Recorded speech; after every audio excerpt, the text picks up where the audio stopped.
kunin to mga ka-explorer. Good morning. It's Saturday in the morning. Now we are looking for a wild beetle gourd. English pa, no? Ang palayan ligaw lang naman ang hahanapin.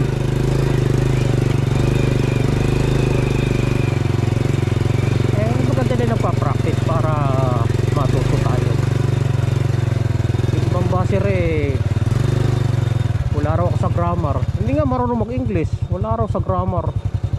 Natural, nag-aaral tayo alam nga namang nasa grammar agad tayo. Meron ba nag-aaral ng English agad marunong na sa grammar? Naku po, talaga namang mamahihina ang mga IQ nyo. I'm sorry to say this, ano. Lahat naman na nag-aaral nag-umpis sa grade 1. Parang grade 1 o kinder. Ayun, kukuha muna ako ng ano, tawag dito ng alateris. Ang dami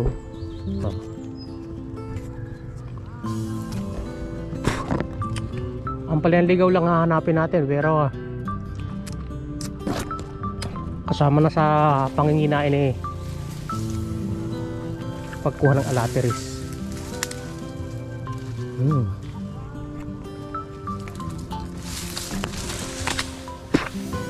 Dami bunga wow.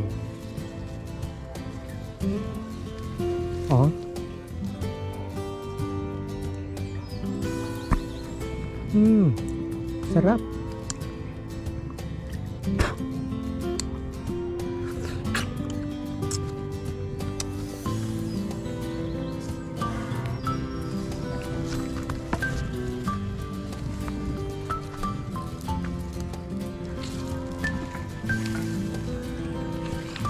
Sarap gumala, ano?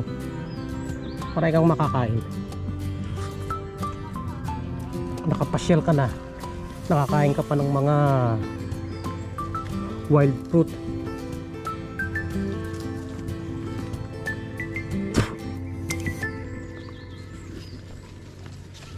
Eto pala ang palayan ligaw nandito lang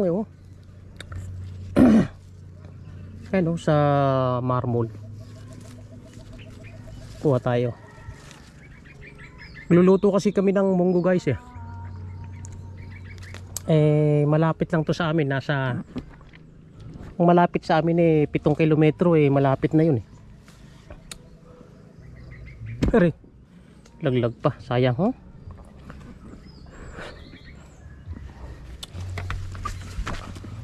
gamot to, gamot.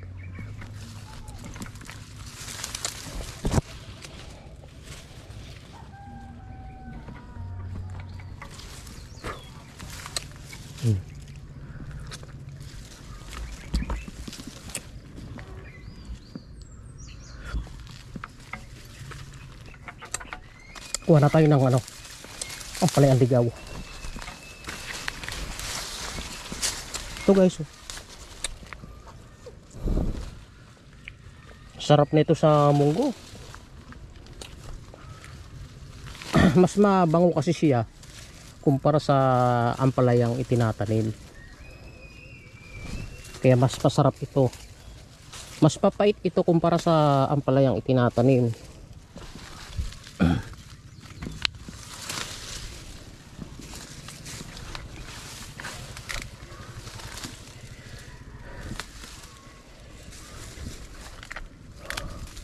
Tuwing tag-ulan lang to tumutubo. Pag umulan yun, mga nagtutubuan na. Kasi yung mga nalaglag na bunga panahon ng tag-araw, tumutubo siya sa panahon ng tag-ulan.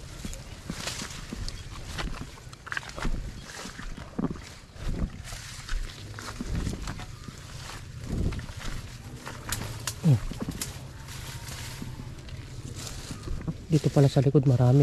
Ito pala.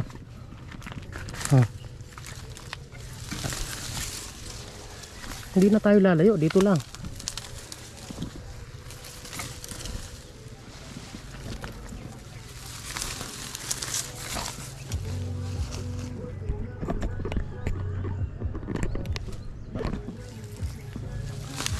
May sound. Malapit kasi sa bahay to Nasa 300 meters lang bahay na.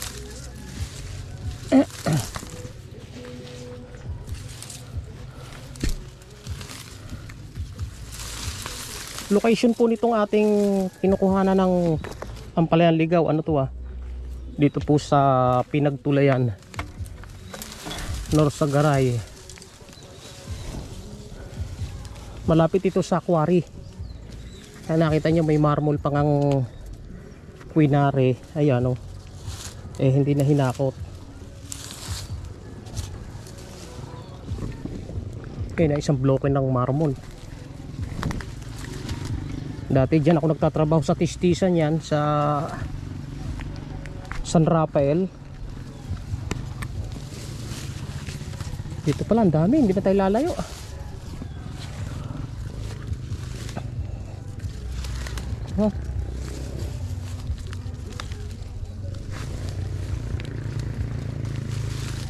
Tapos pagdating sa bayan, bibili tayo ng tinapa at saka munggo.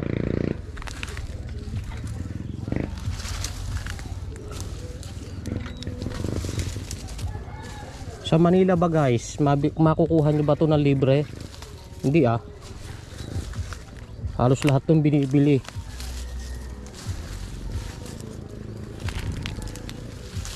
Babae binibili.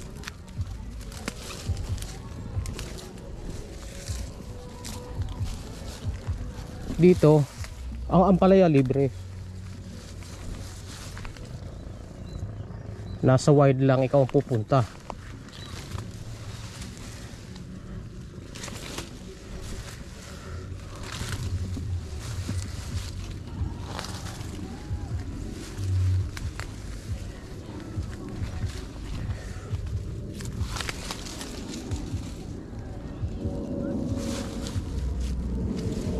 So, marami lang tingnan, pero pagka ito na naluto na, ala na, konting-konti na lang yan.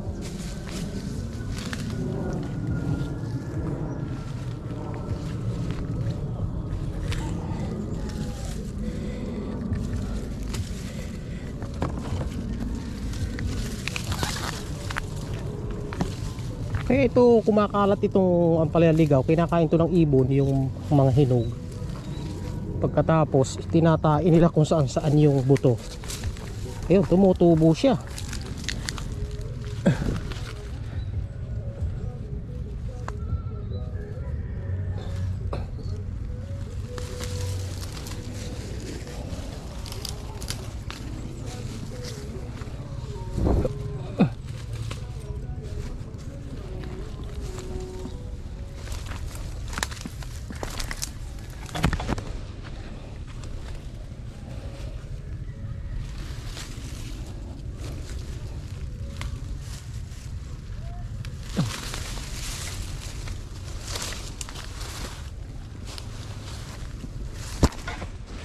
Pwede na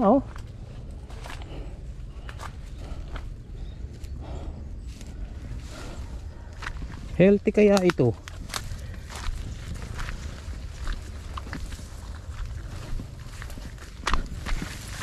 Lalo't yung mga Ilocano, gustong gusto ito. Kaya malaki natutunan ko sa mga Ilocano Yung dati kong hindi kilalang gulay ngayon ay nakakain ko na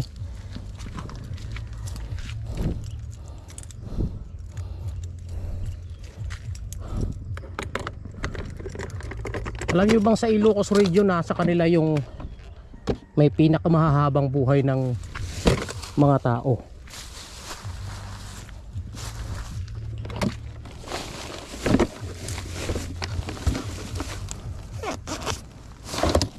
Bakit ganoon?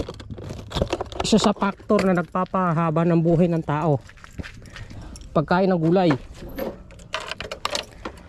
Scientifically proven po yan.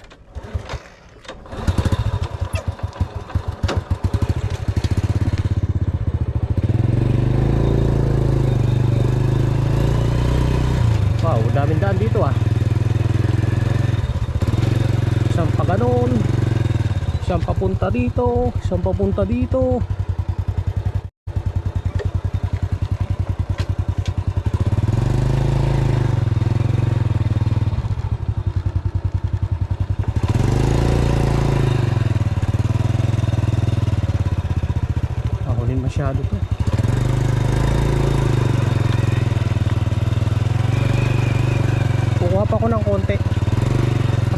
lang tingnan yun. Pagka yun eh, inilagay mo na sa kumukulong tubig eh,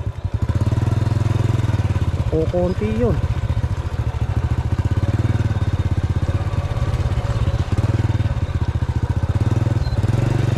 Tayo.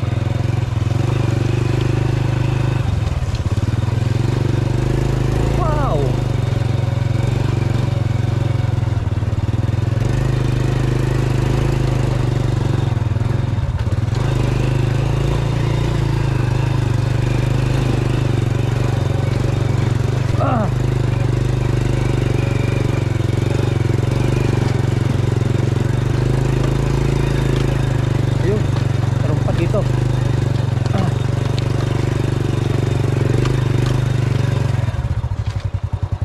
Dagdagan natin ng konti.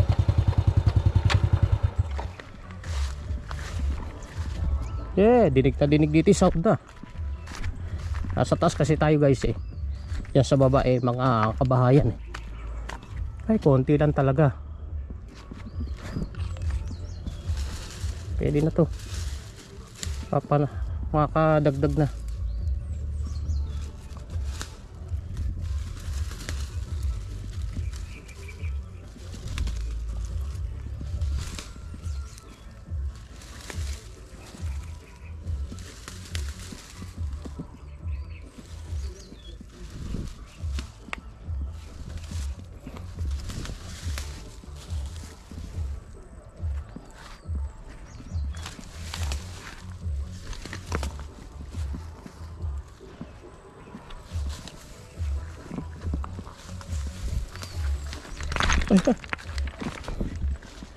Wala, konti na talaga.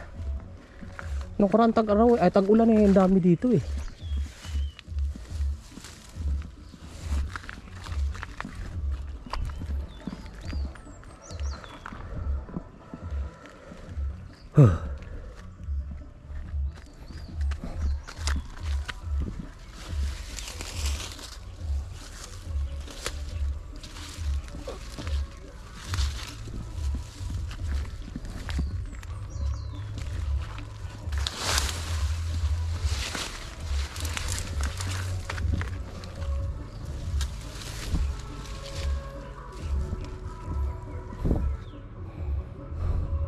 Ayun, ang bundok Arayat. Yun yun o. Sa malayo na yun.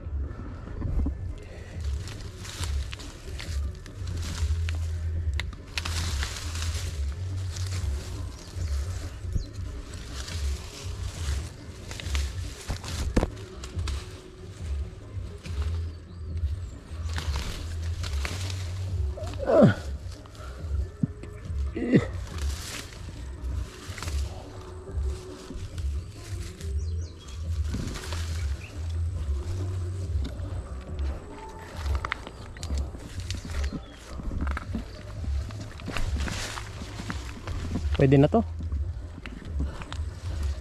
May mga sahog naman eh.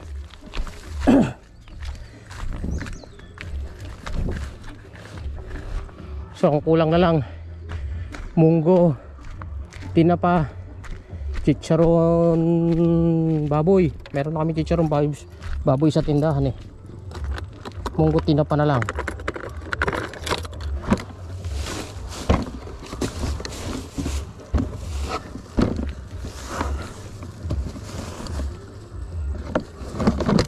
Okay.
Doon na lang ulit tayo guys sa bahay. Magkita-kita. Bibili lang ako ng ano dyan sa bayan ng ano, mga kailangan.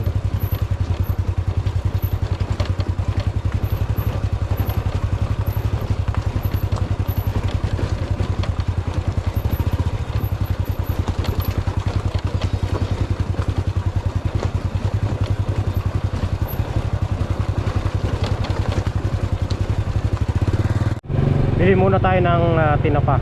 Nandito kasi yung gawa ng tinapa eh. Tignan natin kung meron tinapa. Ayan o. Meron tinapa.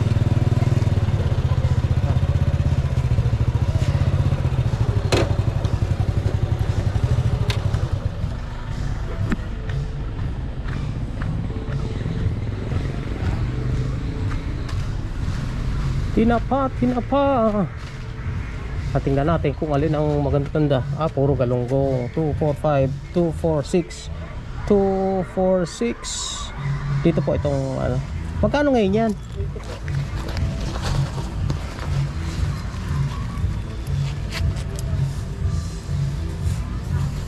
Pero lang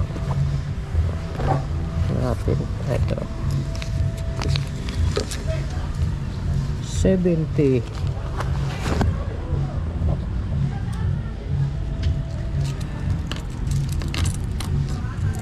7580.